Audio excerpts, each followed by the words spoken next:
আমি আমার মদিনার কমলওয়ালা নবীকে, আমি আমার শাফায়াতের মালিক নবীকে রহমত বানায়া পৃথিবীর জমিনে পাঠাইছি।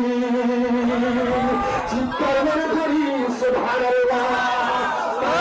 দয়া হচ্ছে আমার দয়ার নবীজি, রহমত হচ্ছে আমার দয়ার নবীজি। দয়া পাওয়ার পরে, রহমত পাওয়ার পরে আমার আল্লাহ কোরআনকে বলতে লাগলেন, কোরআন তুমি ছাড়িয়ে দাও, কুল বিফাদলিল্লাহি ওয়া বিরহমাতিহি ফাবিযালিকা ফালইফরাহু। আমার নবী হচ্ছে রহমত, আমার নবী হচ্ছে দয়া। আমার নবীকে পাওয়ার পরে আমার ইমানদার বান্দা যেন আমার নবীকে পাওয়া ইহিদি পালন করে পড়ি। সুবহানাল্লাহ। বিহার করে বলি